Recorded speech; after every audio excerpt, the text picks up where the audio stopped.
¿Qué tal? Muy buenas días o tardes, depende de dónde esté cada quien.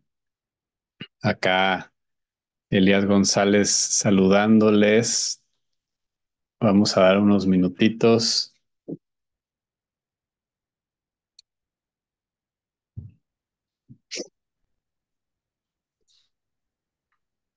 Ahorita en un par de minutos iniciamos.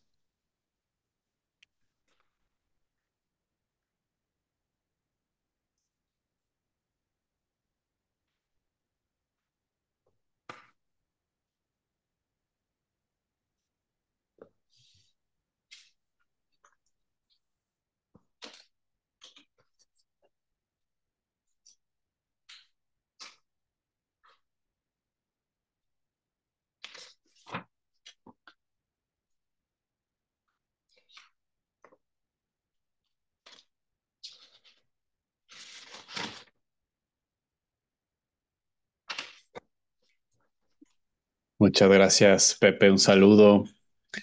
Iván, ya te veo por acá. Bienvenido. Muchas gracias, buen día. Aquí andamos. A ver,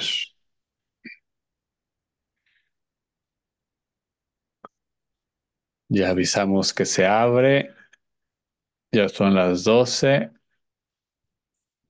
Vamos dando un minutito. Saludos, Carmen, qué gusto. Ahí les invitaría si pueden silenciar sus micrófonos y ya que ¿cómo se llama? Que sea la parte de las preguntas y comentarios, los podemos abrir. Como siempre, pues bueno, vamos a iniciar con una primera parte de intervención mía, ¿no? En donde básicamente les comparto lo que correspondería a la sesión de hoy y después ya la última media hora la hacemos de preguntas, comentarios y cosas por el estilo. Entonces, para honrar su este, puntualidad, déjenme ver, compartir pantalla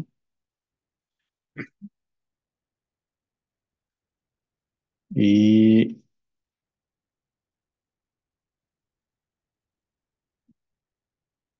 ver.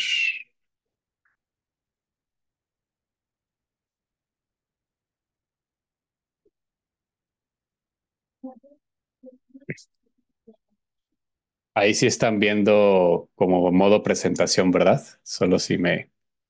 Perfecto. Sí, excelente, gracias.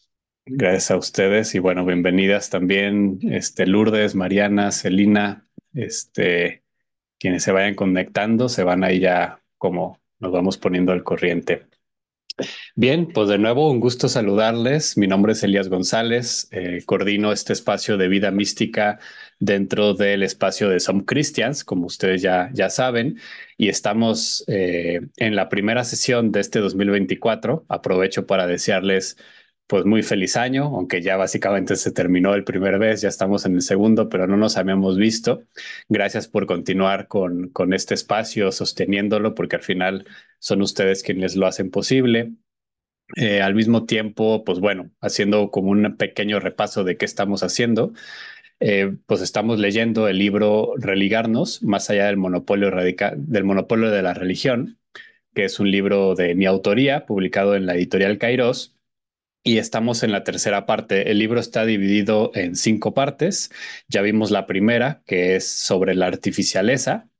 Ya vimos la segunda, que es sobre el monopolio radical de la religión, y ahora vamos a ver la tercera parte que se titula La construcción de alternativas. Haciendo un poco un resumen rápido, pues lo que estuvimos viendo las sesiones pasadas fue primero el problema, por decirlo así, ¿no? Esto que yo le llamo la artificialeza, que es esta pretensión humana de la construcción de un mundo totalmente aparte del mundo de la vida, ¿no? Del mundo de los sentidos, y que lo vemos como una pretensión de índole religiosa y que por lo tanto también tiene sus manifestaciones concretas, económicas y políticas, y eso lo platicamos sobre todo la sesión pasada, en la segunda parte titulada El monopolio radical de la religión, en donde pues vimos las intersecciones entre religión y patriarcado, religión y capitalismo, religión y colonialismo, etcétera. Ahora viene una parte, pues de cierta manera, podríamos decir que más luminosa, por decirlo así, eran como preguntas que surgían en las sesiones pasadas. Bueno, ante toda esta realidad, ¿qué hacemos o qué está pasando, qué está haciendo la gente?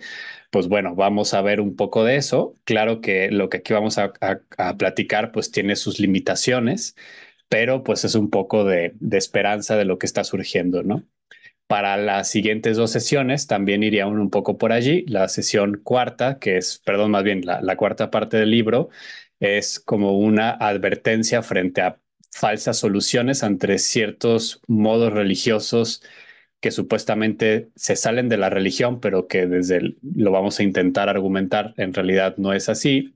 Religión entendida como lo estamos entendiendo en este libro, ¿verdad? O sea, hay que acotar muy bien los significados. Y ya en la quinta parte vamos a trabajar el tema de el religarnos, ¿no? Concretamente las opciones y demás. Entonces, bueno, pues vamos a iniciar. Repito, la construcción de alternativas es esta tercera parte.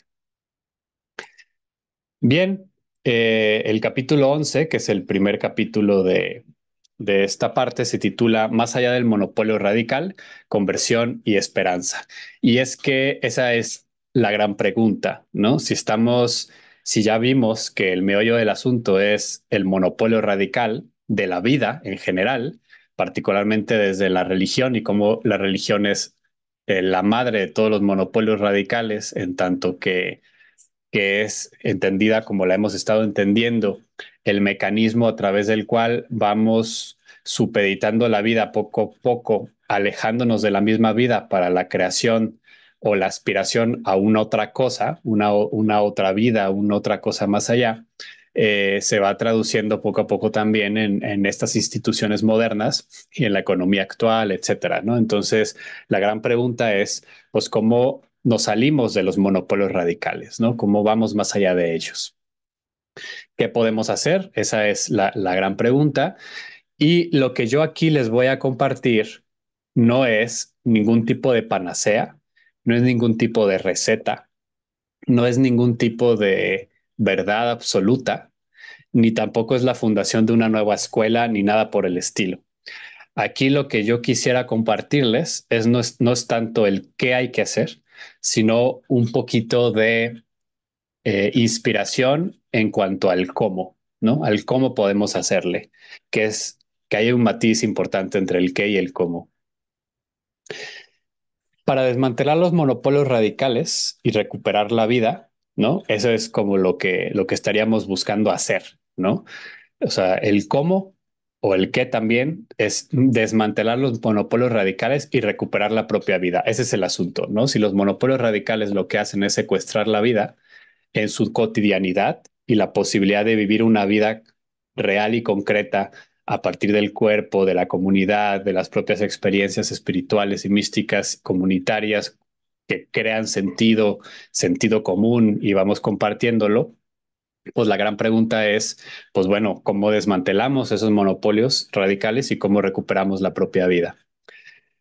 En el fondo, también lo que habría es una suerte de invitación a cambiar la forma de cambiar, eh, porque los grandes movimientos sociales, los grandes vientos del cambio, sobre todo en la modernidad, han sido más de lo mismo, ¿no? Y creo que no tengo que explicarle a nadie, pues, sin quitar importantes victorias o matices logrados en términos de derechos humanos, en términos de cambios de políticas públicas, etcétera, etcétera, que a veces mejoran un poquito la opresión, no la quitan, pero la mejoran, ¿no? O sea, es decir, pues arreglan un poquito más la artificialeza, la hacen un poquito más soportable, pero eso es a lo que podríamos aspirar, digamos, jugando con la misma lógica. habríamos que más bien, pues también aspirar a cambiar la forma de cambiar. Aquí yo les presento una imagen de unos libros, que es una colección de libros, que en realidad es una colección que surge de muchos años. Empezamos en el 2017, pero digamos oficialmente con este espacio que se llama Otros Horizontes Políticos y sigue hasta la fecha, pero pues conjuga esfuerzos de muchísimos años anteriores, ¿no?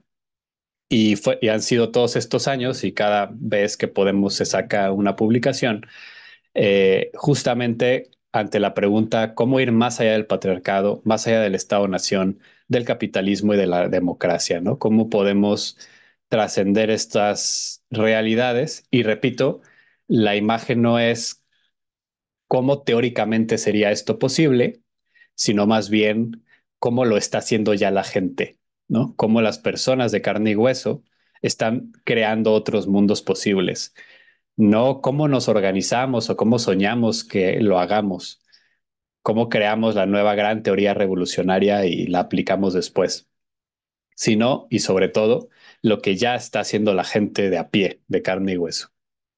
En ese sentido, pues estamos hablando de procesos colectivos, ¿no? Siempre colectivos. Y todos estos procesos, y aquí es una cita del libro, religarnos, ¿no? De estos, eh, que dice lo siguiente, ¿no? Buscamos recuperar antiguos y fundar nuevos modos de vida en donde la artificialeza no coopte nuestra supervivencia ni nos encadene a las formas capitalistas y coloniales, ¿no? Ese es el gran reto, ¿no? Pero se busca colectivamente, ¿no? Buscamos recuperar estos antiguos y a veces fundar nuevos modos de vida desde este paradigma del más allá de estas certezas. Se trata, por lo tanto, también de regresar del futuro y aprender a aprender del pasado para poder vivir nuestro presente. El futuro, dentro de la lógica moderna, pues es siempre el gran protagonista, ¿no? La lógica del desarrollo, del progreso, ¿no? Siempre ha sido, digamos, el horizonte de la teleología, o sea, es decir, esta noción de que la vida buena viene después, ¿no? Ya sea en un concepto religioso o en un concepto, digamos, secular, que al final comparten esa misma raíz teleológica, ¿no?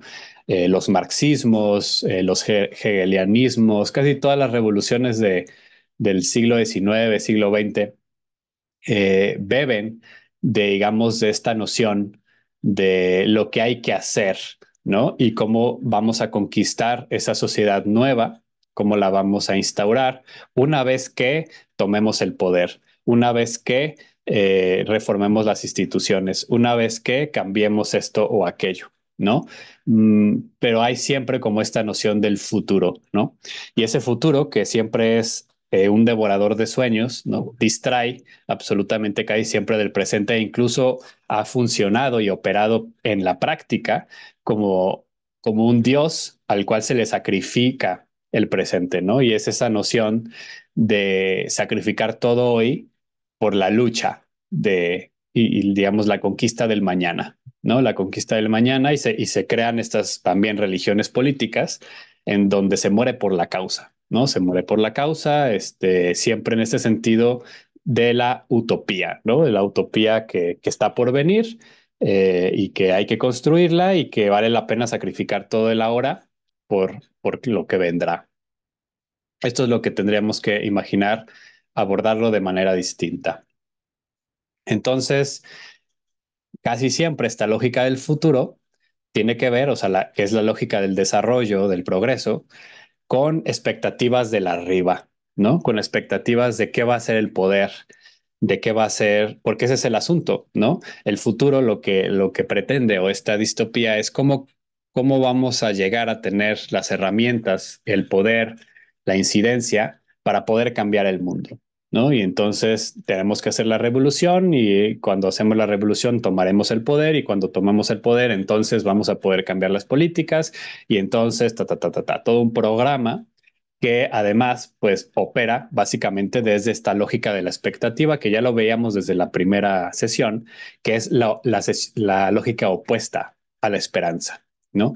La expectativa tiene que ver con la noción de que si hago X o Y me va a dar Z, ¿no? 2 más 2 es 4 y entonces planeo todo. Es la lógica de la ingeniería social, que entonces pongo este aquí, a este otro allá, y este va a ser secretario de tal, y esta va a ser la presidenta aquella y demás, y construimos toda una ingeniería social basada en la expectativa, y en la expectativa no hay cabida para la esperanza, ¿no? Son lógicas antinómicas, son lógicas contrarias. Y entonces, pues funcionamos allá, además de esperar siempre desde arriba, volvemos al monopolio radical, depositar nuestras capacidades personales y colectivas a las instituciones que ya hemos demostrado que son contraproductivas, ¿no? Como lo hemos visto en las sesiones anteriores. Entonces, ¿cómo salimos de estos horizontes? Es también pues lo que vamos a explorar un poco o cómo se está saliendo. Eh, y por lo tanto, y creo que esto es el elemental subrayarlo lo más posible, no estaríamos hablando de una alternativa, ¿no? Porque entonces volvemos a la misma lógica del universo, ¿no? De un solo mundo, una sola cabida, que era, por ejemplo, pues el gran debate de la segunda mitad del siglo XX, la Guerra Fría, la contraposición entre el mundo capitalista y el mundo socialista, y entonces saber cuál va a ganar, cuál va a ser la opción, ¿no? Cuando cae el muro de Berlín, pues lo que sucede es que pues, el capitalismo se vuelve totalmente hegemónico y tenemos pues la noción expresada muy elocuentemente por el norteamericano expolítico Francis Fukuyama en su libro El fin de la historia y el último hombre, ¿no? Es decir, que básicamente su argumento, pero que él solo fue una voz de una sensación del mundo victorioso, esta noción de ya ganamos, ya llegamos al fin de la historia, el capitalismo es el mejor sistema sociopolítico económico que puede haber, es el mejor de los mundos posibles, y entonces lo único que va a pasar de aquí en adelante es que el resto de naciones del mundo van a ir haciéndose a este modo y solo hay que esperar a que todos los países pues lleguen al bienestar social de los Estados Unidos, ¿no? Es la época del surgimiento del neoliberalismo, de una Margaret Thatcher con su There are no alternatives, ¿no? No hay alternativas, es básicamente ese es el único camino, es la única vía. Pues bien, aquí estamos planteando radicalmente lo opuesto. Hay muchos caminos, hay muchas alternativas y ese es el meollo del asunto. Cómo vivimos el pluriverso, no ni siquiera cómo lo construimos, porque el pluriverso está ahí de facto, es lo que hay. Más bien lo que no hay es el universo, esta única cosa. Eh, y eso es la artificialeza, o sea, esa pretensión de construir eso, de construir ese único régimen, de construir ese, es la Torre de Babel, ¿no? Busquemos hablar una sola lengua para llegar al cielo, es la misma historia de siempre, eso pues se destruye, ¿no? Y entonces, más bien, lo que hay es multiversos o pluriversos o como le quieras llamar, no en el actual sentido de la ciencia ficción ni nada por el estilo, ¿no? Sino de los muchos mundos distintos y concretos, las muchas lenguas, los muchos grupos culturales, los muchos colores, las muchas tradiciones, las muchas tradiciones espirituales, etcétera, es lo que hay, ¿no? Y la violencia quizás no viene justamente de la diferencia, sino de la pretensión de la homogenización, ¿no? Pero eso es otro tema, pero tiene que ver con todo esto. Vamos ahora entonces al apartado que aquí le llamo el despertar esperanza, ¿no? Y aquí pues juego un poco con las palabras, ¿no? Hablo tanto de un despertar, un tipo de despertar que se llama esperanza, pero también es que ese despertar despierta esperanza, o sea, las dos cosas, ¿no? Un despertar que se llama esperanza, que despierta esperanza, ¿no? Y ya vimos desde un poco desde la primera sesión, pues, qué es esperanza, ¿no? Que sería justamente lo contrario a la expectativa que ya mencionábamos al inicio. Cito, la esperanza implica una nueva apertura ante la realidad, la cual se propone acoger la incertidumbre radical constitutiva de la vida y de su cuidado. La esperanza, y voy aquí ya lo mencionaba creo que en uno de los otros videos, que uno de los ejemplos que se me hacen muy potentes para explicar esta diferencia entre expectativa y esperanza la daba ya Gustavo Esteva, que les hablé de él en la primera sesión y que hoy saldrá también a colación. Gustavo solía proponer la diferencia entre expectativa y esperanza como la diferencia entre un nacimiento zapoteco, que sería la esperanza, y un nacimiento moderno en un hospital, digamos, con cesárea, ¿no? Es decir, la lógica de la expectativa funciona como el nacimiento moderno, en donde con antelación uno puede o una puede pues decir cuándo quiere que nazca el niño o la niña, tal día, tal fecha, a tales horas hago mi cita, me preparo, incluso ya tengo un nombre para la cría, incluso ya hasta sé el género o el sexo o como sea, etcétera, etcétera, ¿no? Ya fui construyendo todo. E incluso ya algunos padres y madres ya hasta dicen qué va a estudiar, ¿no? Y a qué se va a dedicar, etcétera, ¿no? En un nacimiento en comunidades zapotecos sucede radicalmente lo opuesto.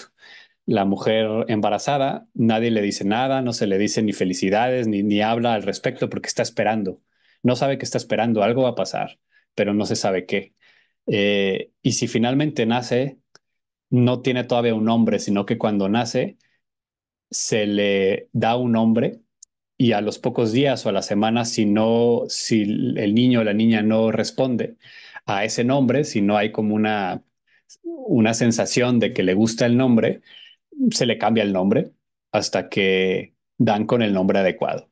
Es decir, es una apertura a ver qué nos dice la realidad, ¿no? ¿Qué está allí? Y no tanto la planificación progresista, desarrollista, futurista de la vida, ¿no? Entonces, el despertar esperanza significa ese despertar, esa caída de 20, decimos en México, cómo nos cae la cuenta de que hay esperanza. Y entonces la esperanza no es esa noción clásica de veo la luz al final del túnel, ¿no? Es decir, ya veo la respuesta, sino no sé qué va a pasar, pero tiene sentido seguir caminando, porque estoy abierto, estoy abierta a lo que viene, ¿no? A la realidad, como se me está manifestando, a esta incertidumbre. En ese sentido, el despertar de esperanza tiene que ver con caer en la cuenta. Primero, el primer paso es cuando caemos en la cuenta de la ensoñación en la que nos tienen los monopolios radicales, cuando captamos que la realidad, o sea, que esa es la realidad, cuando ya nos damos cuenta de esa esclavitud moderna propia de las instituciones, cuando me doy cuenta realmente, no teóricamente, cuando ya me duele el no poder vivir mi propia vida, el darme cuenta que los personajes que estoy jugando son todos creados de antemano y que mi supuesta libertad en realidad también fue prefabricada. Eh, Cuando caigo en la cuenta de que este sistema me está cooptando mis posibilidades de moverme y cada vez me muevo menos porque dependo más del transporte. Cuando me doy cuenta de que este sistema me está enfermando, dándome de comer porquería y media y me lleva inmediatamente al hospital para también enfermarme todavía más, cuando me doy cuenta de que el famoso sistema educativo lo que hace es producirme más ignorancia y cada vez soy más dependiente de expertos y de expertas, yo mismo me voy convirtiendo en un experto más que no sé vivir la vida, sino que simplemente sé un cachito de cosas y dependo de expertos y de bienes y servicios para vivir la vida. Eh, Cuando todo eso me cae en cuenta realmente, cuando me doy cuenta de eso, algo sucede, ¿no? Y yo creo que es solamente apelar a cuando cada una y a cada uno de ustedes les ha caído, han caído en la cuenta en algo en realidad, o sea, o sea, cuando algo nos cae la cuenta de algo, algo pasa, ¿no? Es una suerte de despertar. Eso sucede, ¿no? Yo qué sé, pues acabo de darme cuenta, me acaba de caer el 20, repito, decimos mucho en México eso, caigo en la cuenta de que mis problemas de rodilla tienen que ver con ese partido de fútbol que no me acordaba pero que ahora ya me doy cuenta de que ahí me golpeé y guau, o sea, me releo mi historia, digo, es un ejemplo súper tonto, pero cuando caemos en cuenta de algo, se nos abre el paradigma, ¿no? Y es algo mucho más existencial, es algo mucho más profundo que una mera conocimiento teórico, ¿no? Es una realización, es una apertura de conciencia ante lo que está sucediendo. Entonces, cuando realmente caigo en la cuenta, ¿no? Algo cambia internamente. Eso no significa que de inmediato cambie mi vida, porque mi vida, eso que le llamo mi vida, está cooptada por las instituciones, ¿no? Entonces no es como que ya me doy cuenta y ya todo se resolvió, pero sí nace, o digamos la espinita, la piedra en el zapato de la inconformidad y de la inquietud ante esto que está sucediendo, ¿no? Ya no me es obscuro eso, ya me es evidente y ya lo veo en todos lados, o sea, ya me doy cuenta de eso que está sucediendo, ¿no? En ese sentido, lo que aquí pretendo hacer, y cito, es ensayar un ejercicio que permita constatar que la vida no está dividida por secciones y que transitar por los oscuros senderos de la religación materializa una vida que opta por transparentar aquí y ahora esa experiencia. Es decir, cuando nos cae el 20, cuando caemos en la cuenta, cuando se da el despertar esperanza en nuestras vidas, es decir, despertamos a esta realidad y surge la esperanza como posibilidad de hacer algo, repito, no como la esperanza de que ya tengo la respuesta, de que va a venir no sé quién a salvarme o etcétera, esa es la expectativa, sino la esperanza de decir algo, ya me doy cuenta de la realidad y ya puedo hacer algo al respecto, junto con otras personas que también ya nos hemos estado dando cuenta de esto. Y entonces, eso lanza a la persona a la organización. Naturalmente, la persona que se da cuenta de esta realidad que hemos estado hablando y abordando como artificialeza, algo tiene que hacer al respecto. Por lo menos, repito, se queda incómoda. Si es que no puede o no quiere o no tiene el valor de hacer algo al respecto, por lo menos se queda incómoda. Pero la mayoría, pues sí, empiezan a hacer algo por diminuto que sea. Se organiza, ahorita lo vamos a ver ejemplos concretos, ¿no? Pero algo sucede. Esperanza, entonces, es una fuerza social. La esperanza como fuerza social. Decía Ivan Illich, ya en los setentas, que el futuro de la humanidad dependía de que descubramos la esperanza como una fuerza social. ¿Qué significa la esperanza como fuerza social? Eso, caer en la cuenta de lo que está sucediendo y entonces nos abre la posibilidad de hacer algo al respecto. Quien no se da cuenta no hará nada, ¿no? Seguirá operando desde la lógica de la expectativa. Pero una vez que nos metemos en el despertar de esperanza, y es algo que sucede, que no lo podemos crear y que no sucede estudiando, que claro que puede ayudar, pero es más bien algo que acontece en la vida y es una suerte como de, esto no va por ahí, ¿no? Esto no va por ahí, ya me doy cuenta de estas cadenas que vivo, ¿no?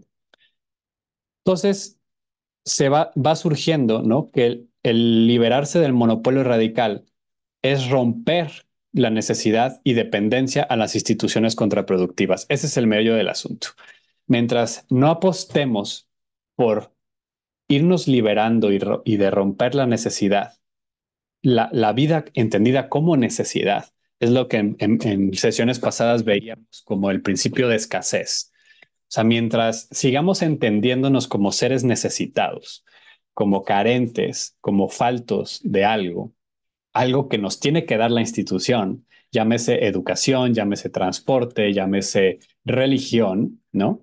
Eh, Mientras sigamos en eso, pues nada podremos hacer. Pero entonces el paso después de despertar esperanza es entonces, ¿cómo le hacemos para que en nuestra vida no se vuelvan imprescindibles, no se vuelvan necesarias las instituciones contraproductivas? Ese es como el asunto, ¿no? Hay que desaprenderlas, ¿no?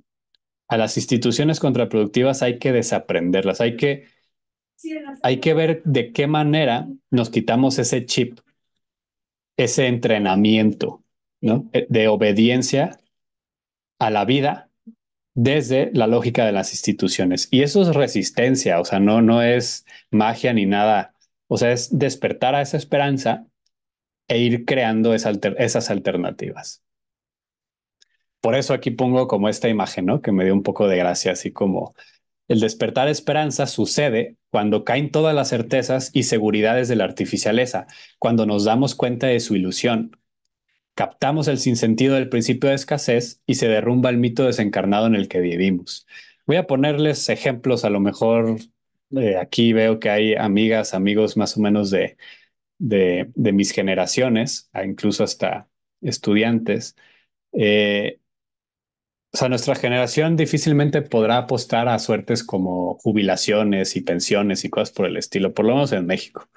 Eh, entonces, cuando esa historia se cae, o sea, cuando se cae, por ejemplo, la mayoría, por ejemplo, de los exalumnos, las personas que acaban de estudiar, pues van captando la realidad de que muy probablemente no vayas a salir con trabajo y que muy probablemente si consigues trabajo no va a tener nada que ver con lo que estudiaste, ¿no?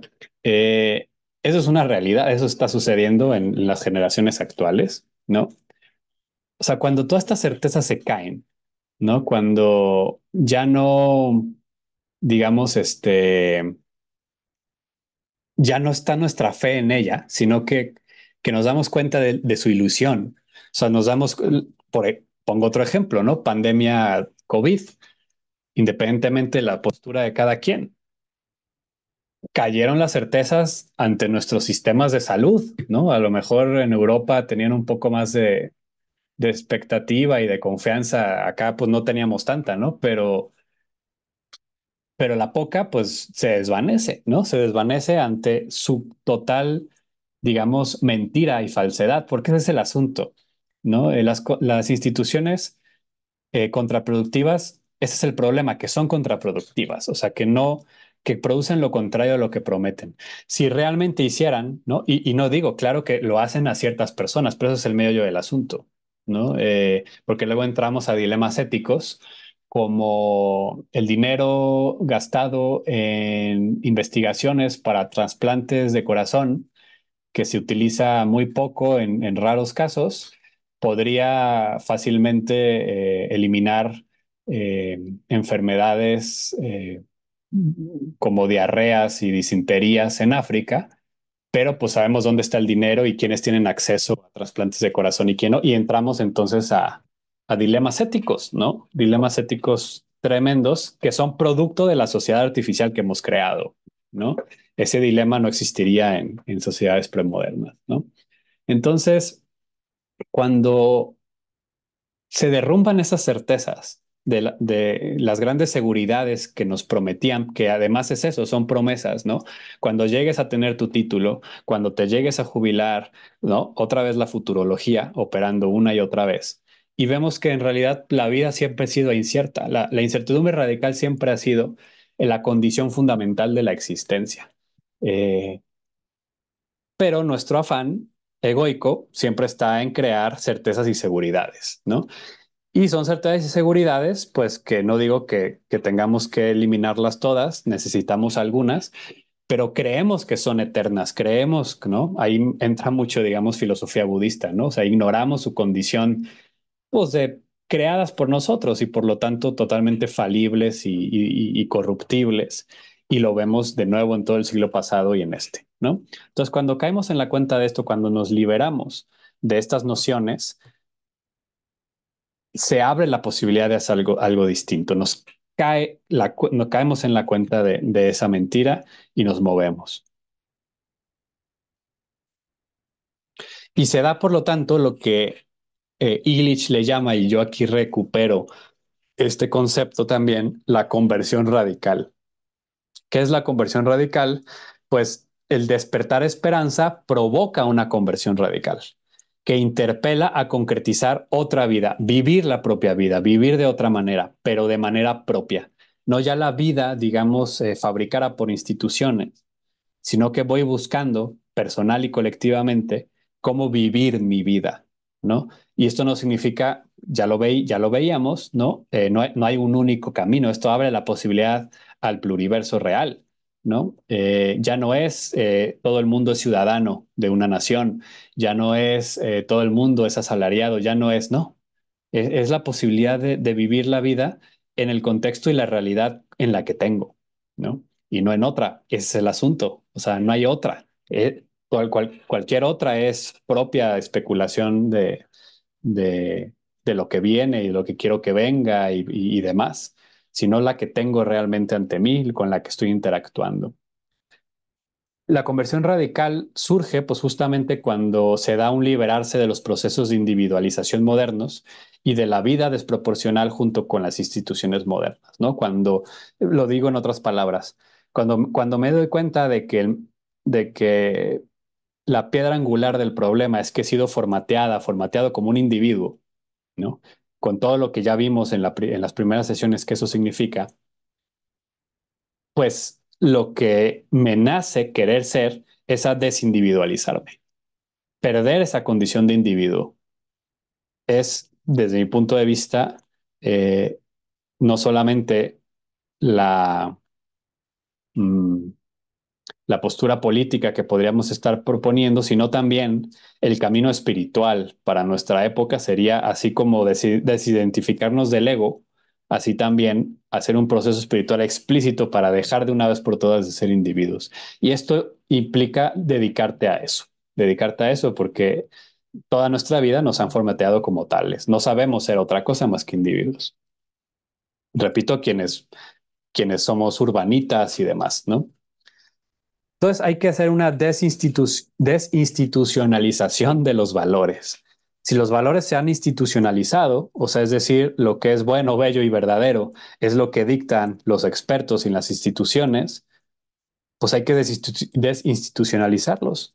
Volver a lo bueno experimentado en mi propio cuerpo, en mi propia situación, con las personas cercanas a mí, y volver a la experiencia concreta, encarnada de la vida que nos rodea y no los valores prefabricados.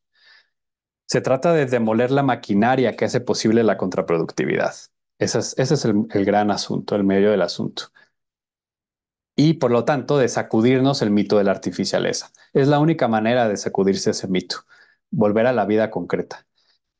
Por lo tanto, organizarse para vivir comunitariamente una vida vivible en la proporcionalidad de los sentidos, ¿no? Eso vamos a trabajarlo más ahorita en lo que sigue.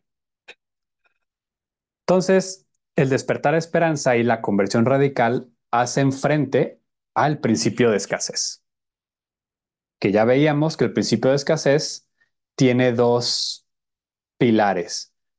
Eh, la noción de que el mundo es escaso y por lo tanto tenemos que mm, administrar los bienes escasos porque, segundo, hay deseos infinitos. Entonces, ante este mito, ¿no? Que es muy moderno y que no es compartido por todas las culturas, se da la suficiencia. Frente a la escasez, la suficiencia. Lo que hay es suficiente. Si hablamos de una escasez es porque alguien o algo, una instancia, tiene la regla con la cual mide lo que es suficiente. Es decir, pues en ese sentido nunca nada va a ser suficiente, porque estamos en la lógica del consumo, ¿no? Y para el mercado nunca se llega a consumir suficiente. Pero para las personas concretas sí puede haber suficiencia, sobre todo cuando hay una revolución en el ámbito del deseo. Parte del problema es que, pues justamente lo que es el capitalismo es un proceso de manipulación y de entrenamiento del deseo. ¿Para qué? Para consumir. Y el propio sistema nos va entrenando para eso, para siempre ver la vida como escasa y por lo tanto siempre necesitar algo que me hace falta, ¿no? Llámese estudios, llámese ropa, llámese viajes, llámese seguridad, llámese certezas, llámese salud, siempre algo me hace falta, ¿no? Y si revolucionamos el deseo, porque nos damos cuenta antropológicamente que el deseo humano no es así, no es desbordado, sino que el deseo humano puede satisfacerse en lo concreto, en lo real, cuando lo vamos trabajando, entonces se puede dar una revolución en el ámbito del deseo. Cito, a diferencia del imperativo de la economía moderna, la pobreza convivial busca la satisfacción en la que se tiene y no en lo que le falta. Su principio no es la escasez, sino la suficiencia. Esta pobreza convivial, esta vida austera, esta vida simple, es también lo que miles de personas que ahorita vamos a ver están volviendo, están renunciando a las grandes pretensiones, repito, falsas de las grandes promesas del desarrollo. Este es el asunto, o sea, la lógica del desarrollo nos vendió y nos creó desde el 49 que lo va a imponer el presidente estadounidense Henry Truman. eh, Nos ha formateado para creer eso, ¿no? Para vivir según la lógica del desarrollo. Mm, y entonces surgían estas nociones, ¿no? Y estoy inventando cifras, pero estas nociones de que, bueno, a México le va a tardar 50 años, 1950, para alcanzar a Estados Unidos. Es decir, México año 2000 va a ser igual que Estados Unidos 1950. Pasaron 30 años y se dieron cuenta de que en realidad, ¿no? Pues ahora resulta que México va a necesitar 150 años para vivir como Estados Unidos vivía en 1950. Es decir, el desarrollo fue muy buen negocio para los países ricos y muy mal negocio para los países en vías de desarrollo, así llamados, ¿no? Porque en realidad el desarrollo no puede ser global, sino que solamente puede ser, pues, de los privilegiados, ¿no? En ese sentido, lo que se está volviendo es a una vida real, más allá de estas promesas del desarrollo que eran totalmente castillos en el aire, promesas vacías, y que hoy la gente ya se está deshaciendo de estas promesas, ¿no?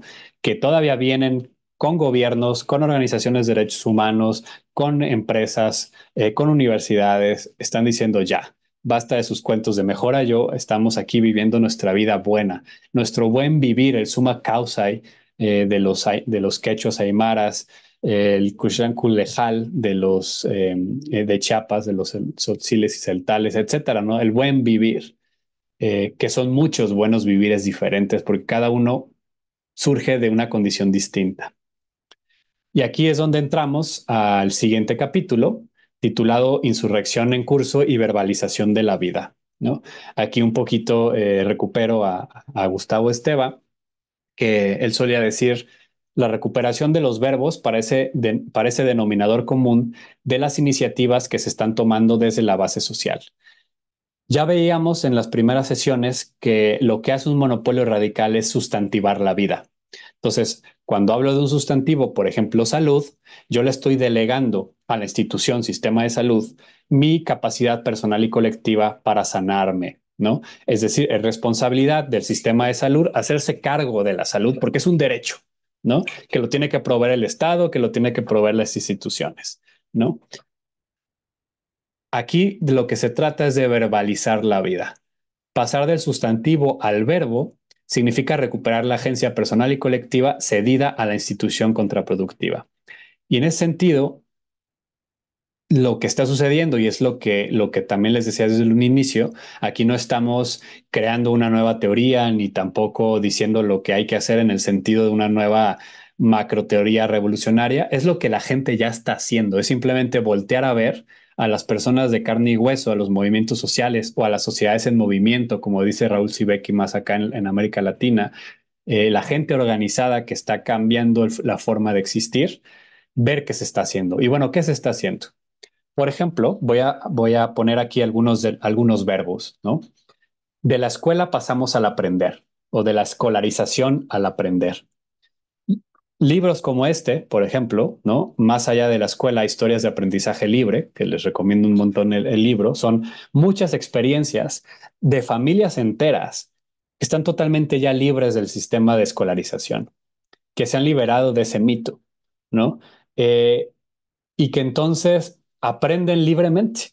Y claro, cada una es diferente, cada una en su lucha, cada una en su contexto y en su territorio, con diferencias entre sí, pero este es quizás una de las revoluciones más silenciosas que están aconteciendo actualmente, en donde millones de personas en todo el planeta están abandonando el sistema educativo en sus distintas modalidades, ¿no? Vamos a ver sobre eso, ¿no?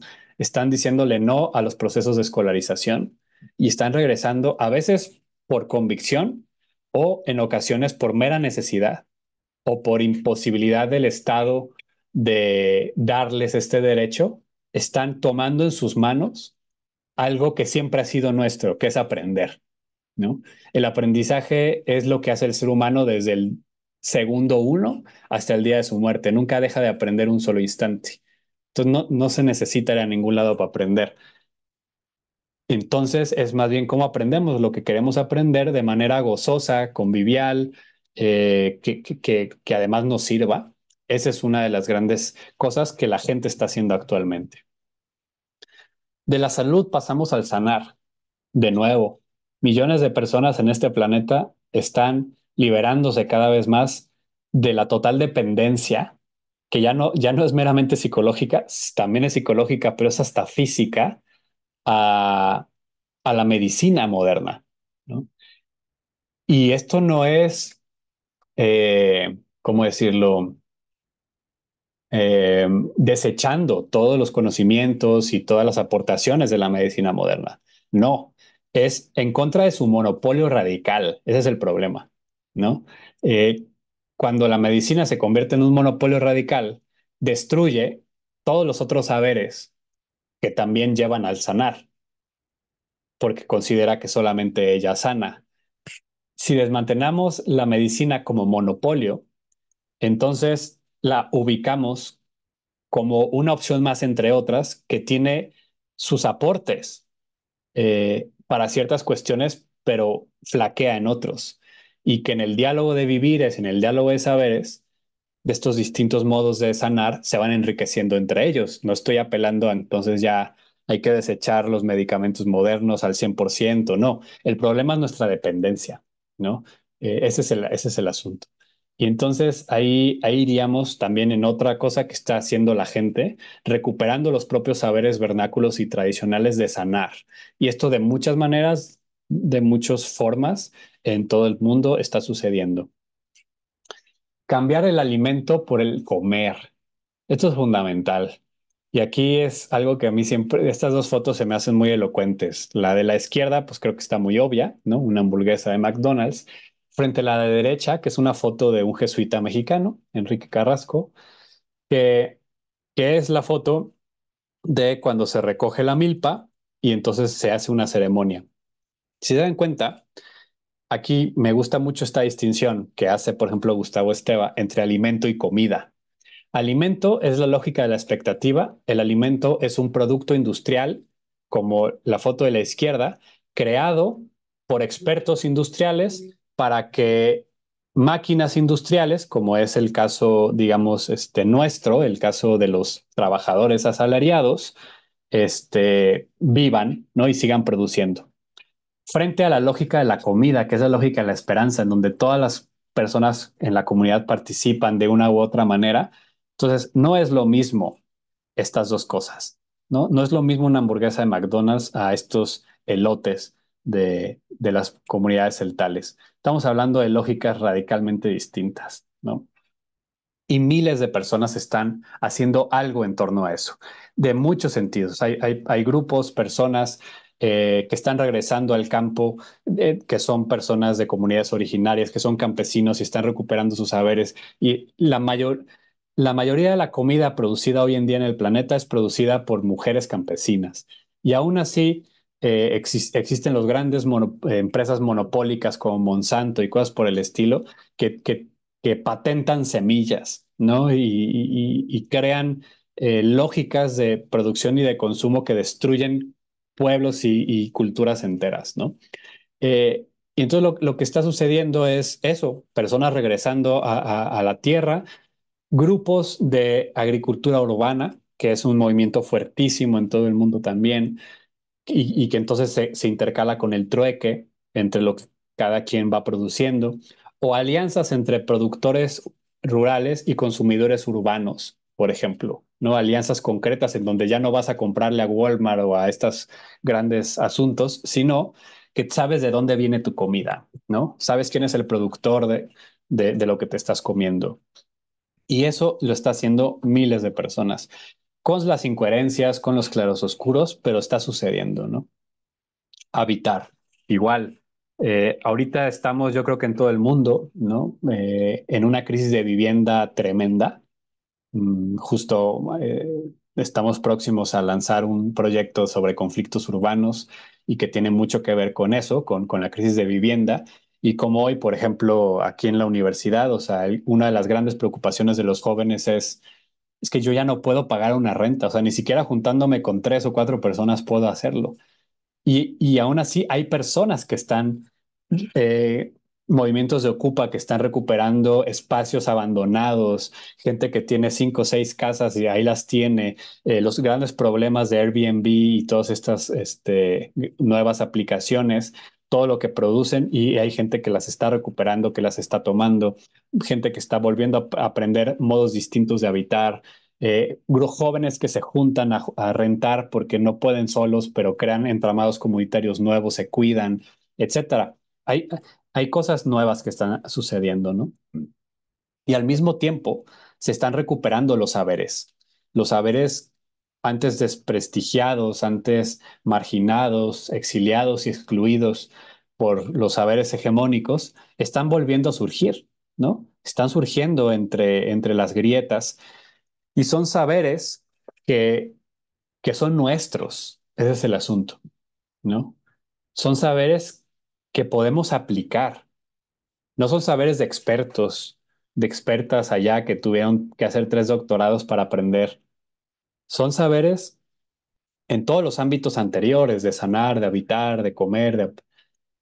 Son saberes que siempre han estado ahí y que volvemos a recuperar, ¿no? Eso está sucediendo, repito, en todo el planeta. En ese sentido, pues repito, de lo que se trata es de recuperar nuestra propia vida y de saber cómo vivirla, porque ese es el medio del asunto. Lo que ha hecho la artificialeza, lo que ha hecho los monopolios radicales, es que no sabemos vivir la vida. Suelta a una persona 100% formateada, suéltala y no va a poder sobrevivir. Si no está dentro, digamos, del entramado en el que se entrenó, ¿no? Se trata, por lo tanto, de recuperar los sentidos. Mm, Y esto, hablo de sentidos en cuatro acepciones. Sensación, el para qué, una razón, la dirección y sentido como inteligibilidad, ¿no? Como me hace sentido. Se trata, por lo tanto, de volver a sentir la vida desde estas cuatro acepciones, o sea, sentir la vida con mi cuerpo, con las sensaciones, recuperar el para qué de vivir, que mi vida tenga una dirección y que me haga sentido, ¿no? Que me haga sentido y que la comprenda. Volver a sentir la vida desde una escala que permita vivirla en la primera persona, tanto del singular como del plural, poder vivirla desde nuestra carne, nuestras comunidades y territorios, nuestras lenguas y saberes, nuestras culturas y espiritualidades propias. Ese es el reto que tenemos enfrente.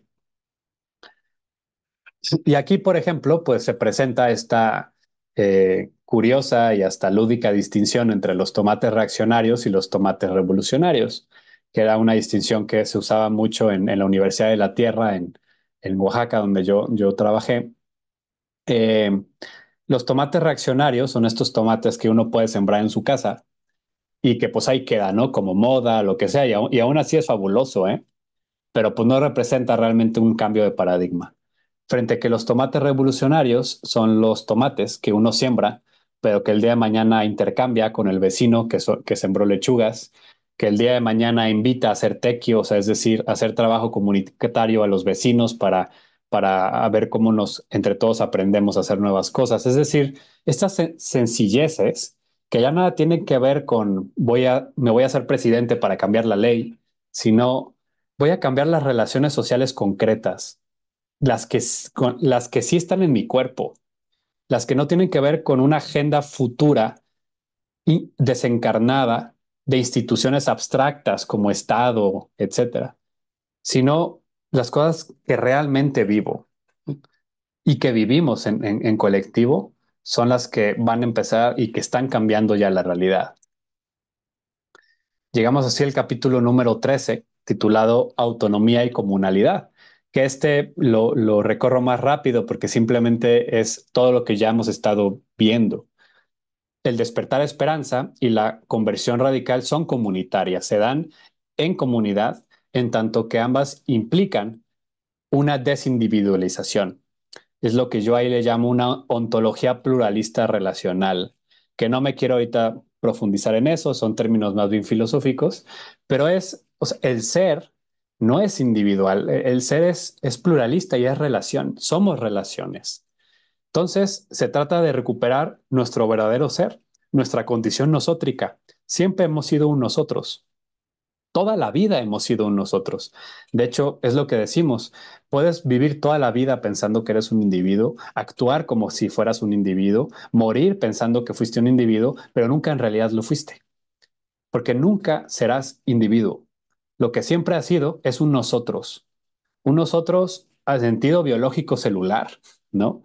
Y un nosotros en el sentido también cultural, te dieron el lenguaje, te amamantaron, te acogieron, te hirieron, te salvaron.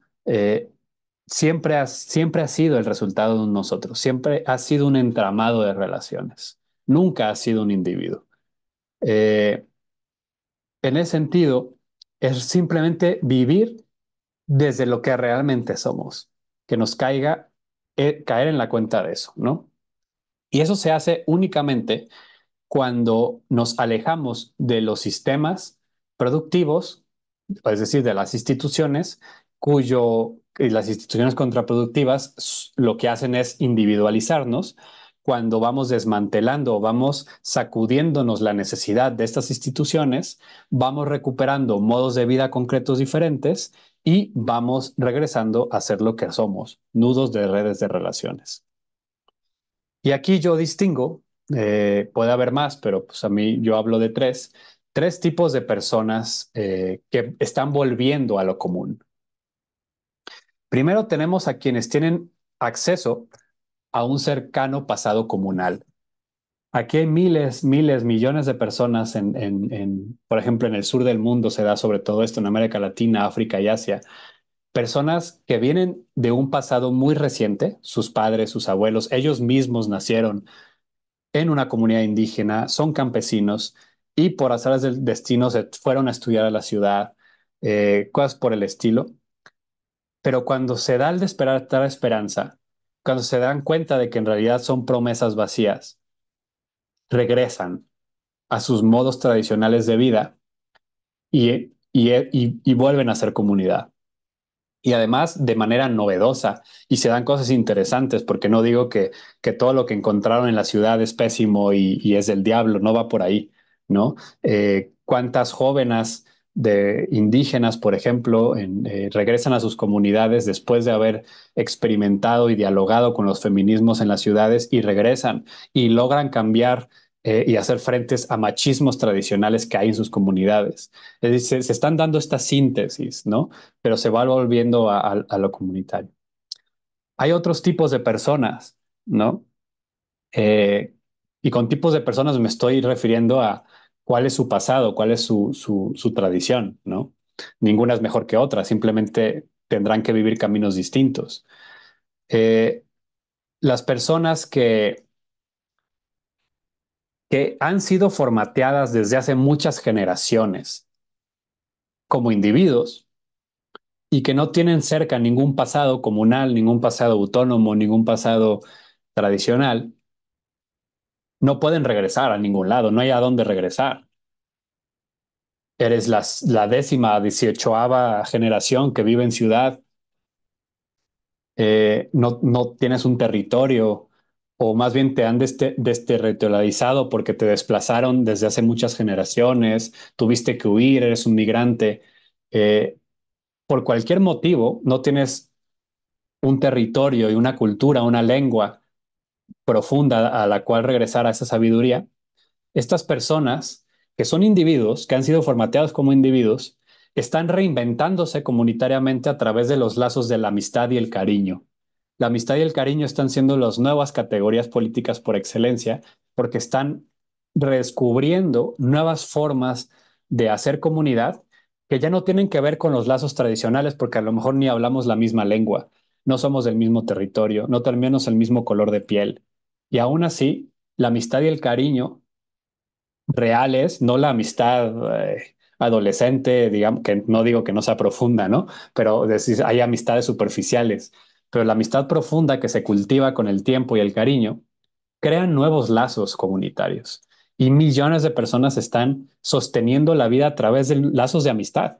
Como dicen, por ejemplo, las mujeres en las marchas feministas, a mí me cuidan mis amigas, no la policía, ¿no? Ese es el asunto. O sea, la vida se está comenzando a sostener por la amistad y el cariño, no por las instituciones. Y finalmente, el tercer tipo de personas, que esta quizás nos interesa mucho en particular, son las personas que provenimos de comunidades espirituales o religiosas, porque el segundo tipo son personas además ya atravesadas por la laicidad y la secularización tremenda, es decir, no tienen tampoco una tradición espiritual. Y entonces están como huérfanos y huérfanas 100% siendo individuos.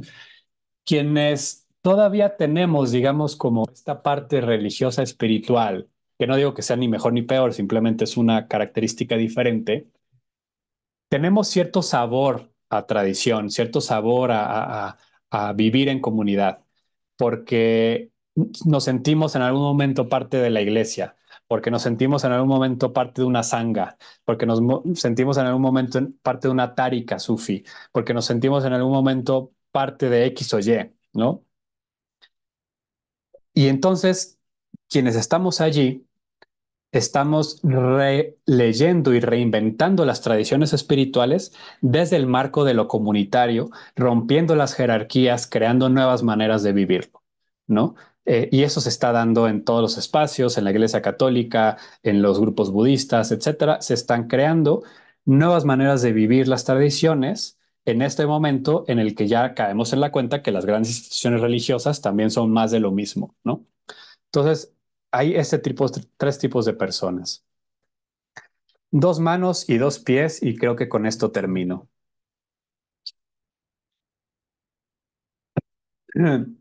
El panorama que hemos puesto, pues se ve complicado. A veces podemos decir, no, pues yo qué hago, ¿no? Yo ya viví tanto, o es que no me atrevo, o es que no puedo dejar mi trabajo e irme al de hippie a no sé dónde. No se trata de eso, o sea, no se trata de ni de recetas ni de utopías en ese sentido. Se trata de, aquí yo le llamo, pues no sé si la metodología o la técnica de las dos manos y los dos pies. Hay que usar las dos manos y los dos pies. Con un pie tenemos que ser realistas y saber dónde estamos, ¿no? Estamos aquí, no estamos en Marte. Eh, no se puede simplemente cortar todos los lazos con las instituciones. No se puede simplemente decir, pues ya va a las escuelas 100%, va a los hospitales. No estoy hablando de nada de eso. Estoy hablando de, primero, reconocer dónde estamos, cada quien y en grupo. Y ese dónde estamos a veces nos da insumos. Hay que también saber recuperar recursos que nos dicen que son del gobierno, de las instituciones, pero en realidad son nuestros, nosotros pagamos los impuestos, etcétera. Entonces, en ese donde estamos, reconociendo dónde estamos, nuestras posibilidades y limitaciones reales, pero también lo que podemos hacer, podemos sacar cosas junto con otras y otros para, en algún, primero, tratar de cambiar ese donde estamos. Y aquí es donde pongo la primera mano, ¿no? Hay que asumir dónde estamos y hay que asumir que dónde estamos es perfectible. O sea, es decir, no sé, quienes trabajamos en las universidades, queremos universidades pues donde haya más equidad de género, queremos universidades donde no haya, ¿cómo se llama? Pues una jerarquía del profesor y entonces al alumno no se le toma en cuenta. Estamos en universidades, queremos que se descolonialicen, es decir, que no solamente sean saberes hegemónicos, sino también aprender de otras cosas. O sea, eso hay que hacerlo porque hay que sobrevivir en el mundo donde estamos y hay que cambiar las cosas para que no estén tan horribles. Pero el problema es poner ahí todos los huevos, ¿no? O sea, nuestros huevos en la canasta, decir, ahí pongo todas mis cartas, ahí pongo todos mis esfuerzos, decir, pues ahí es el problema, ¿no? Porque nos hace falta otra mano y otro pie, ¿no? Hasta aquí es donde la mayoría nos quedamos. ¿no? Algunas personas simplemente se quedan, o sea, ya, es que no hay alternativa. Volvemos a lo mismo, ¿no? Todavía no hay este despertar de esperanza, de que sí hay alternativa. Y la construimos nosotras y nosotros en conjunto. Sino que creemos, no, pues es que este es el mundo que hay, no hay de otra, ¿no? Y entonces, pues hay que vivir lo mejor posible y si me joda a los demás, pues ni modo, pues a mí me tocó vivir así, ya, no es mi culpa, etcétera. No, por lo menos asume dónde estás y trata de cambiarlo. Pero podemos ir más allá. Podemos con la otra mano al mismo tiempo estar construyendo algo nuevo, estar sacando recursos, ¿no? Y yo se los digo por experiencia personal, porque eso hago yo, pero no digo que es porque yo sea especial ni nada por el estilo. Somos muchísimas personas que estamos insertos en procesos de academia, ¿no? De universidades, que así pues es el hueco que hemos encontrado, porque no tenemos comunidad a donde regresar, etcétera, etcétera. Pero de ahí sacamos los insumos para estar construyendo otras cosas, para estar apoyando procesos solidarios, procesos de resistencia, para estar creando alternativas. Y así igual, personas que están en procesos empresariales, personas que están en procesos de aprendizaje, procesos, todos desde nuestra incoherencia y nuestras contradicciones el asunto es, desde donde estamos, ¿cómo podemos empezar a construir algo nuevo? No abandonar esa esperanza de empezar a hacer algo distinto, aunque no nos toque verlo finalizado, porque no se trata de eso es la expectativa, sino de realmente poner todas nuestras esperanzas en que tiene sentido juntarnos con otras y otros para construir un mundo distinto para nosotras y para el mundo entero. Y por lo tanto, estar siempre preparadas y preparados es el último pie para dar el paso hacia lo nuevo, saberlo reconocer, saber ver ese lugar, tener siempre la pregunta a flor de piel de decir, aquí hay algo, aquí voy a apostar, aquí voy a meter el cuerpo, aquí está esta organización que están creando alianzas entre productores rurales y consumidores urbanos, voy a ver qué es eso. Aquí encuentro este grupo de adolescentes que se están juntando a hacer un aprendizaje colectivo sin escuela, ahí me voy y me meto el cuerpo. Aquí estoy conociendo grupos que están trascendiendo el horizonte de la producción capitalista y están haciendo economía solidaria. Ahí veo a ver qué onda. Es decir, voy metiendo el cuerpo y todos mis sentidos para reconfigurarme también desde otras experiencias. Entonces, las dos manos y los dos pies. Esto sería, pues básicamente ya eh, lo que yo tengo que compartirles. Mm, y pues ahora en este momento yo abriría, ¿no? La posibilidad de que haya preguntas, dudas, comentarios, sugerencias, advirtiéndoles que esta sesión de hoy fue básicamente, como les digo, muy desde las alternativas y desde ciertos tipos de alternativas más como sociales. Vamos a traducir esas en las siguientes dos sesiones hacia el ámbito propiamente, digamos, religioso espiritual, aunque para mí esto ya es, sí, estamos 100% ahí, ¿no? Pero por si alguien se preguntaba eso, ¿no? Pero necesitamos, si estamos hablando de cómo salirnos, más bien, estamos hablando que el religarnos es la verbalización de la religión, es decir, el modo en que nos salimos del monopolio radical de la religión. Primero había que ver cómo se sale de los monopolios radicales en general. Y entonces la siguiente sesión vamos a ver algunos de los tomates reaccionarios, es decir, de estas posibles falsas soluciones que se pueden dar en el ámbito de lo espiritual religioso, para terminar la quinta parte con el verbo religarnos, ¿no? Ya saliéndonos del monopolio radical. Repito, con todas las incoherencias que todo el mundo tenemos, pero pues que es parte de la reflexión. Pues abierto el micrófono por si alguien tuviera algo que decir.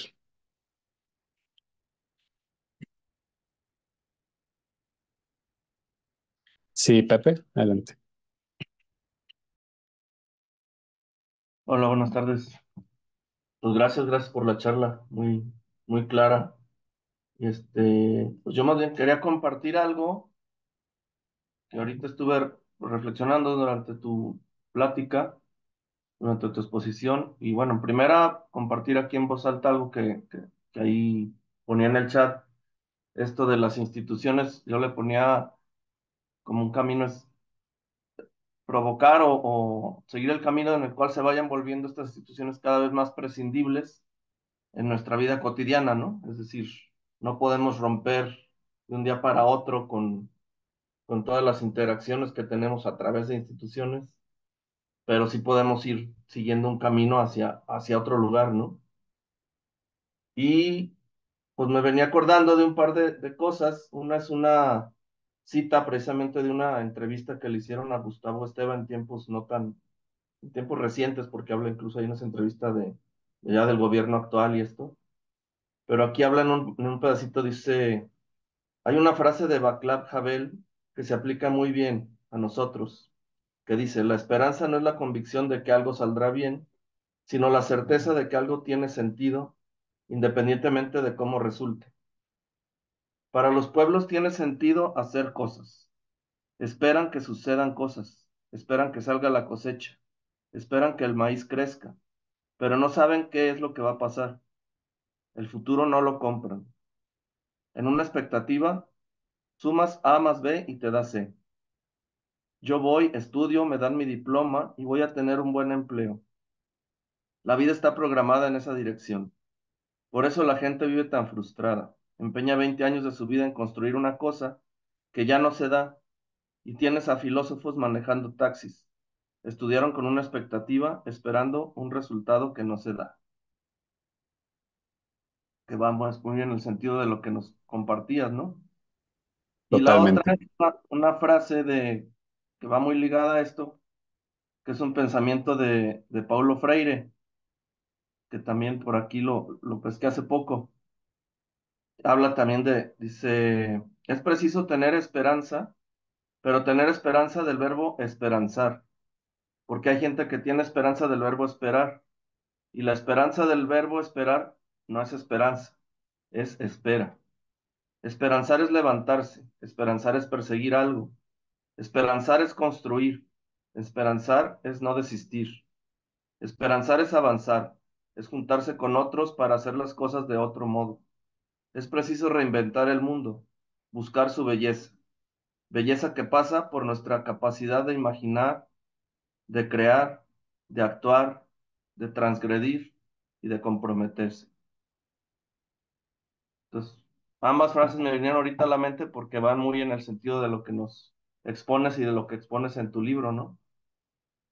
Y bueno, había planteado una pregunta que más que pregunta creo que es una provocación y que ahorita al final, porque ya la había yo planteado desde antes, pero va muy ligado con lo que nos dijiste de los dos pies y las dos manos.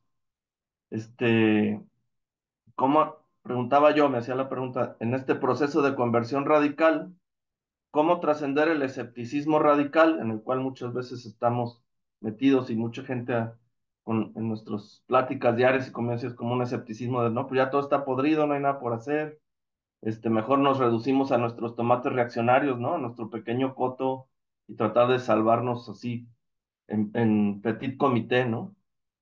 Y cómo aceptar la incertidumbre radical, o sea, trascender eso y aceptar la incertidumbre radical, pero con esperanza, ¿no? En este términos de la esperanza que tú nos vienes exponiendo. Y bueno, pues eso es todo lo que quería compartirles. Muchas gracias, Pepe. Pues justamente estas dos frases, fíjate, la de Freire no la conocía. Muchísimas gracias. Creo que es muy, muy elocuente.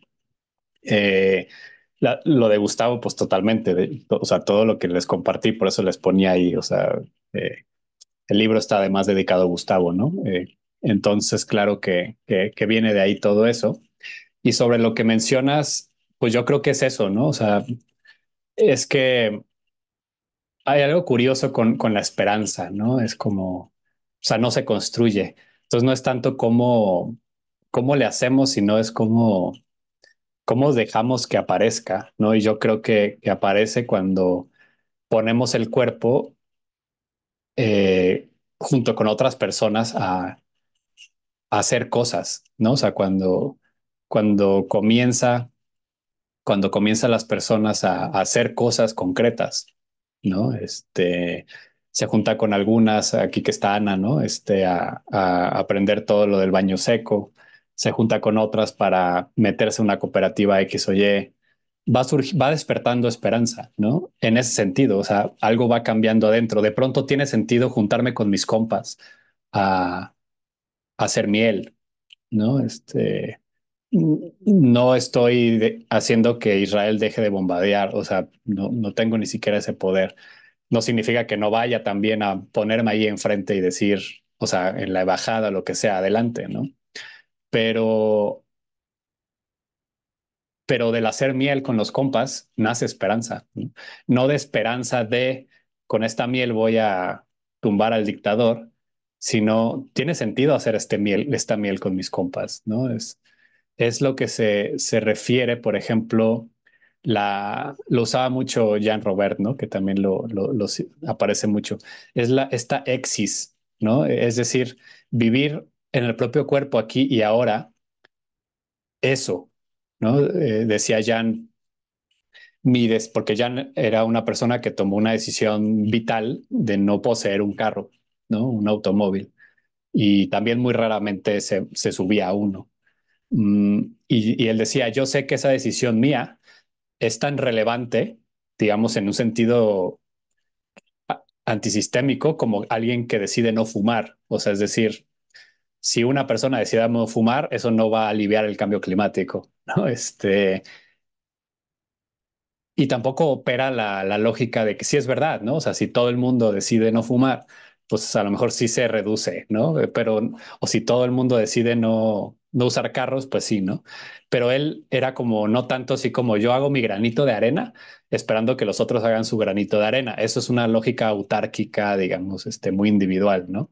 Sino es la lógica de, estoy viviendo el mundo que en la escala que considero bueno. O sea, estoy viviendo esta buena vida en resistencia, pero, pero me hace sentido, ¿no?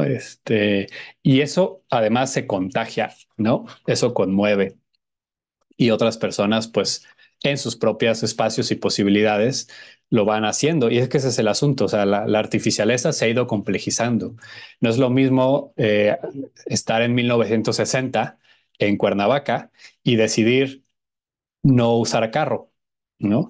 A estar en Ciudad de México 2024 y decidir no usar transporte público. O sea, es decir, son paradigmas distintos, ¿no? Pero el gesto de la exis y de hacernos preguntas de cómo lo vivo yo y nosotros cuando estoy con las personas con las que estoy, eso, esa es la esperanza, ¿no? Entonces no es tanto como, pues, cómo la construyo, cómo me quito el escepticismo, pues, comienza a juntarte con personas y y veremos cómo surge la esperanza, ¿no? En ese sentido de que me hace sentido hacer lo que hago, hacer miel con mis amigas. Ahorita, por decirles algo, esta ley que no sé qué tan general sea en el país, pero en Guadalajara por lo menos de no poder sembrar en espacios públicos, ¿no? Eh, pues es el horror, ¿no? Es el horror masivo, o sea, pero bueno. Ana, Hola a todos, pues sí, la verdad es que sí me conmovió mucho esta parte del libro. Pensé mucho en Gustavo Esteva todo el tiempo, pues fue alguien que conocí en persona y sí, pues conmovía cada vez que lo escuchaba. Y también me gustó mucho esto de como la esperanza, vivirla como la aceptación. En mi caso, tengo dos hijos que nunca han ido a la escuela. Y yo sería la última en decir, sí, háganlo todos, es lo mejor, un reto muy grande y yo puedo decir que sí ha valido la dicha vivirlo, pero es una cosa muy, muy íntima de cada persona, de cada familia. Y justo en esta parte en la que estoy es en cómo amistarnos con otras personas que estén haciendo lo mismo. Yo no he encontrado a muchas personas que no manden a sus hijos a la escuela y que no hagan escuela en casa tampoco, o sea, porque no les enseñamos, han aprendido de lo que viven, pues, de cómo vivimos, y es a aceptar que no va a ser perfecto, a aceptar que esa incertidumbre radical es eso, es la plena aceptación de que estoy viviendo mi propia vida bajo mis propios términos y asumirlo con todas las consecuencias que eso lleva, ¿no? Leer esta parte del libro, pues me hizo pensar mucho en qué chido vivir tu vida. Y a veces este medio moderno, la artificialeza no nos deja vivir nuestra vida en nuestros propios términos. Y qué importante es eso.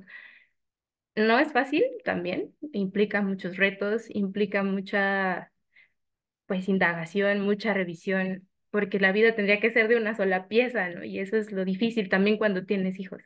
Pero vale la pena vivirlo, aún así con sus errores, con sus dolores, con sus texturas.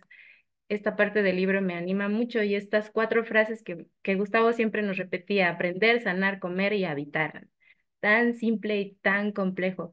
Pues me lleno de esperanza de escucharles de esta parte que nos comparte Elías y, y ya tomé nota de ese libro, de las experiencias de familias que no mandan a sus hijos a la escuela, porque justo en esta fase estoy como cómo tratar de construir otra cosa sin quedarte solito, ¿no? Sino empezar a tejer esa red con otros y otras que estén en esa esperanza o en esa misma, en ese resonar, ¿no? Pues para agradecer y pues buenas tardes a todos. Buenas tardes aquí en México. Sí. Muchas gracias, Ana. Y solo para que tengas el dato, son dos libros estos, o sea, es uno y dos, por decirlo así. O sea, son dos, más bien creo que uno se hizo en X años y recientemente hicieron otro como ya como de nuevas experiencias, ¿no? Entonces, creo que puedes encontrar los dos por si creo que te va a gustar mucho. Axel y después Mar. Hola, buena tarde a todos. Un saludo. Y ahorita que escuchaba tanto la exposición, recordaba una reflexión que tuve hace tiempo desde el campo personal y psicológico. Me preguntaba, y también te quiero preguntar tu opinión, de si no tendremos un mito encarnado propio como sujetos. Y dije sujetos para no decir individuos, justamente, o sea, para incluir la dimensión de nosotros, del cual también, o sea, necesitamos desencarnarnos del propio mito, eso que mencionabas como el modo en el que estamos formateados, y tocar de manera personal nuestro propio misterio a nivel ontológico, o incluso, bueno, el misterio es incluso anterior a la ontología, creo yo, pero a través de esta experiencia, que es bastante potente a nivel personal, relativizar todos los personajes que se nos fueron creando o se nos fueron introyectando a partir de la artificialeza. Y yo lo considero como un punto de partida, quizá no el principio, porque como decías de los dos manos y las dos pies, creo que hay que ir por todos lados y a veces un aspecto es más relevante que otro y luego viceversa y hay como una dialéctica por ahí. Pero creo que uno de los dos focos, quizá de esa dialéctica, es justo encarnar otra vez en nosotros mismos, encarnar en nuestro misterio. No me refiero a nuestra persona, entendido como que la persona es máscara, ¿no? Sino encarnar en el misterio existente que está expresándose a través de nosotros. Y en ese sentido creo que la mística tiene una parte fundamental o tiene un papel fundamental en la formación de las personas que van a sostener esta esperanza que mencionas, porque hasta donde yo lo he estudiado, solamente ubico la mística y un poquito las tradiciones esotéricas, pero pues van demasiado cerca. Bueno, es el único lugar que ubico que menciona explícitamente este misterio y la posibilidad que tiene este misterio de relativizar a nuestros personajes.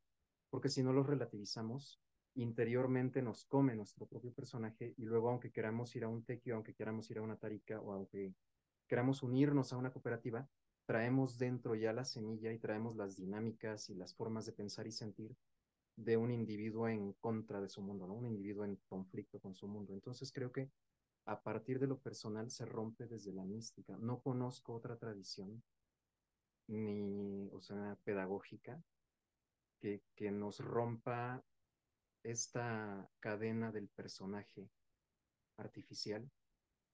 Y bueno, si existe otra, pues me gustaría saberlo. Y si no, por lo menos, pues tu opinión en ese sentido, porque pues, estoy aquí justo por el tema místico que veo que manejas bastante bien. Y gracias por tu exposición de nuevo. Gracias a ti, Axel, de verdad. Totalmente de acuerdo. Creo que pues de eso se trata la última parte del libro. O sea, básicamente se trata del papel que yo veo de la mística en todo esto. Yo estoy de acuerdísimo contigo. Creo que parte lo que les repetía mucho, ¿no? Todo esto marcado con la tónica de la incoherencia y todo, ¿no? Y pongo algunas, ¿no? Conozco varios proyectos de comunidades intencionales que nunca hicieron un proyecto como el que tú refieres, entonces lo que hacen es crear una suerte de reunión de individuos, ¿no? Y entonces empiezan a replicar los mismos problemas, porque es como decía Foucault, el fascista que todos llevamos dentro, ¿no? Y entonces, pues te vas a vivir al campo en tus casas de adobe, eh, y eres el mismo jefe de piso que eras antes, ¿no? En la empresa, ¿no? O sea, es decir, entonces, eso también lo hemos platicado mucho con Ana, ¿no? En procesos revolucionarios, pues banda que dice, ah, pues sí, no, no, y esto, y repito, no se trata de que llegue siendo santo, o sea, no se trata de que ya hasta que me ilumine voy a empezar, o sea, no. O sea, yo creo que ir a meter el cuerpo es parte de la transformación. Lo decía mucho Lanza del Basto, que aparece también mucho en Religarnos, ¿no? O sea, la no violencia, que en términos de Lanza y de Gandhi, de toda esta tradición, es pues la espiritualidad, es secreta, personal y colectiva al mismo tiempo. Secreta, como bien ahorita tú decías, a un nivel mistérico que ni te das cuenta.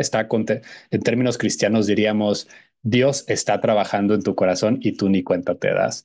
Eh, Personal, en donde tú sí pones, digamos, ahí como las herramientas, la terapia, el trabajo, la meditación, la oración, lo que sea. Y la colectiva, o sea, y esas se tienen que dar al mismo tiempo. Claro que hay veces que pues requerimos más momentos de soledad, hay veces que la realidad nos exige salir, pero digamos se dan simultáneamente, ¿no? Y totalmente de acuerdo, o sea, tenemos que deconstruirnos en lo interior, de ahí surge la auténtica transformación, pero solamente también ayuda el cambiar, porque aquí hay una dinámica y lo pongo ahí, va a salir en la última parte, ¿no? Ni idealismo ni materialismo, ¿no? Más es un asunto de mutua participación.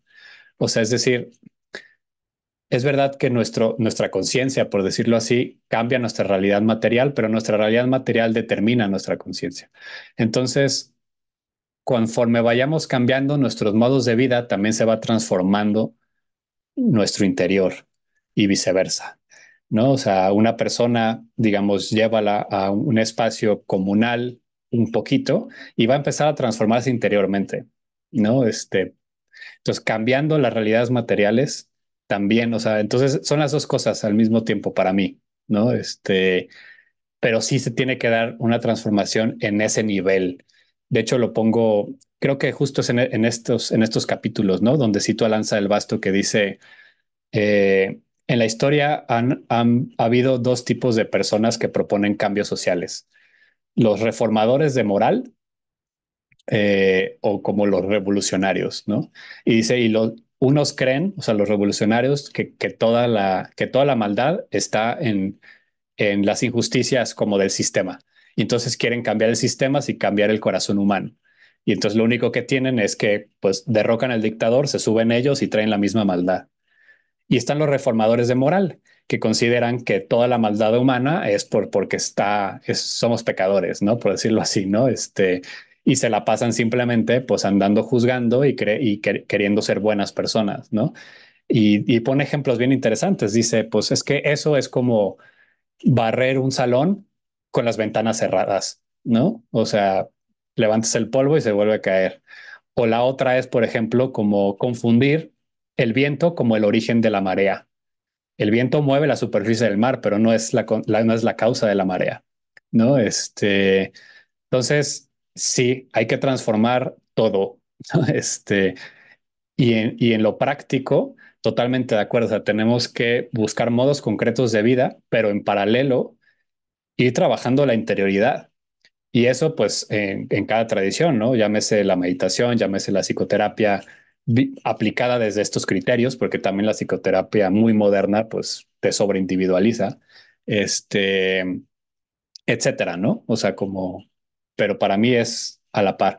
Lo iremos viendo quizás un poco más, te digo, en las otras dos partes. Gracias. Mar, te escuchamos y quizás con esta cerramos, al menos que alguien tenga algo más. Ok, gracias. Estoy un poco enferma, pero a ver si se escucha. Este, eh, yo creo que es un espacio de comunidad, este tipo de estudio de filosofía. Me encanta ver personas que estamos como que en la misma sintonía y con la misma intención de crear nuevas comunidades, ¿no? Y desde la filosofía, como ahorita lo dijiste, hacer lo propio para, para volver a hacer algo nuevo, ¿no? Y y nada más, ahorita que Ana hablaba de las familias homeschoolers, unschoolers, bueno, es todo un mundo. Yo, un poco mi experiencia, lo intenté en su momento, pero sí tiene que ser un trabajo en comunidad. Sí, porque si no te quedas muy individualizado, y no se puede desarrollar al 100 la idea filosófica que tenemos de desapegarnos y de hacer comunidad, ¿no? Entonces, este, pues aprovechando el foro, eh, podemos aquí hacer algo comunitario, presentar nuestros proyectos, presentar nuestros conocimientos, experiencias. O sea, a Ana, si gusta, le puedo presentar al mundo homeschooler de Guadalajara.